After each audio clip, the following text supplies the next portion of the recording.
podem ser letais. A resistência do meu corpo é de cerca de 250.000 ohms, então, de acordo com a lei de Ohm, preciso de uma voltagem de cerca de 25.000 volts para me matar. Parece bastante simples, certo? Vamos testar isso. Deixe-me usar esta maçã como modelo do corpo humano. Tem uma resistência ainda maior que a minha, cerca de 10 milhões de ohms. Para passar uma corrente letal de 100 mA através dela, a lei de Ohm diz que preciso de 1 milhão de volts.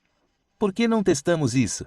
Você pode ver a tensão aqui e a corrente aqui. Algumas notas sobre a configuração. Estou usando um divisor de tensão para não matar meu medidor, o que significa que a tensão real é 10 vezes maior que isso. Quanto à corrente, estou medindo a queda de tensão em um resistor de 1 ohm, o que significa que a tensão medida é a corrente que passa em amperes. Tudo bem, vamos aumentar lentamente a voltagem ali. Está conduzindo. Olhe para isso. A maçã está morta. A lei de Ohm dizia que eu precisaria de 1 milhão de volts, mas estava passando de 100 mA a pouco mais de 1000 volts. Por quê? Acontece que você pode jogar a lei de Ohm pela janela em situações como esta, porque a maçã experimentou algo chamado colapso de elétrico. Quando a tensão através de um isolador atinge um ponto alto o suficiente, as moléculas são destruídas pelo campo elétrico. Isso significa que o isolador de repente se torna um condutor e permitirá que uma grande quantidade de corrente passe por ele. A lei de Ohm não diz quando isso acontece. Para a pele humana, esse ponto é de aproximadamente 500 volts, mas isso varia consideravelmente. Claro, se você for atingido por um fio energizado, não será necessária tanta voltagem para ser um problema. Uma observação interessante é que a cadeira elétrica tem apenas uma voltagem de cerca de 2000 volts.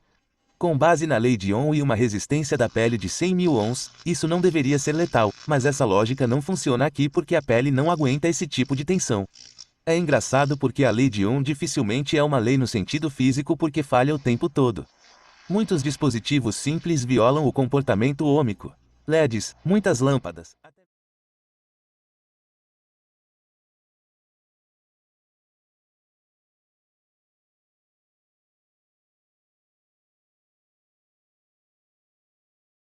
Tô pensando em abrir uma loja.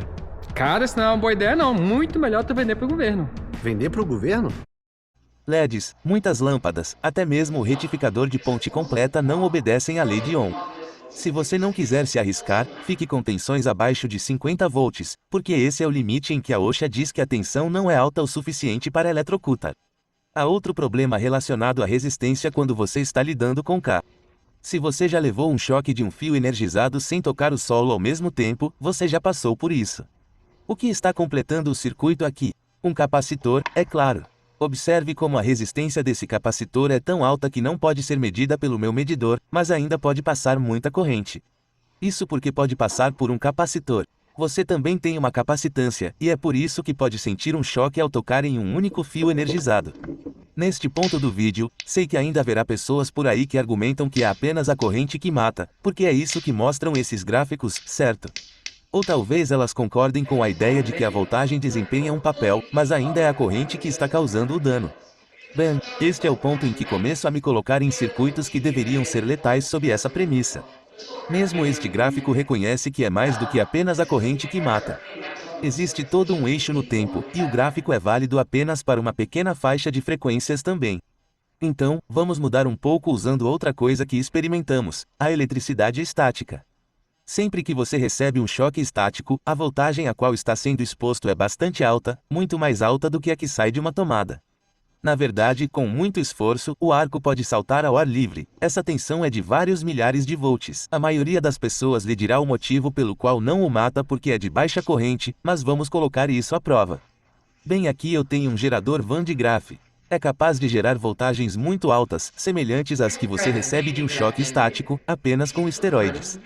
Este é um dispositivo mecânico que usa um cinto de borracha para transferir carga para esta carga superior. As tensões geradas aqui são enormes. Mais de 100.000 volts. Embora as tensões sejam enormes, a carga que se acumula na esfera ainda é bem pequena. Apenas alguns milionésimos de Coulomb.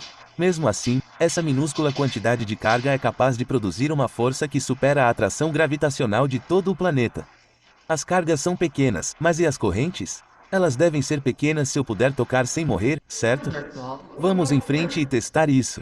Mais uma vez, medirei a corrente por meio de um resistor de 1 ohm, mas desta vez com um resistor extra sofisticado que construí com base em um vídeo de Viduley. Devo observar que tenho referenciado os vídeos de Vidulem mais do que qualquer outra pessoa em meu canal. Você definitivamente deveria dar uma olhada nele para alguns experimentos legais. Muito bem, vamos medir a corrente desse pulso. Olhe para isso. Foi de 40 amperes. Considerando que a voltagem aqui era da ordem de 100.000 volts, a energia elétrica lá era de mais de 1 milhão de watts. A ideia de que choques estáticos são de baixa corrente é um mito. Quando você fica chocado com a estática, está consumindo amperes de corrente. Uau! Então, por que você não vai para o céu quando leva um choque estático? Porque você tem sido travesso.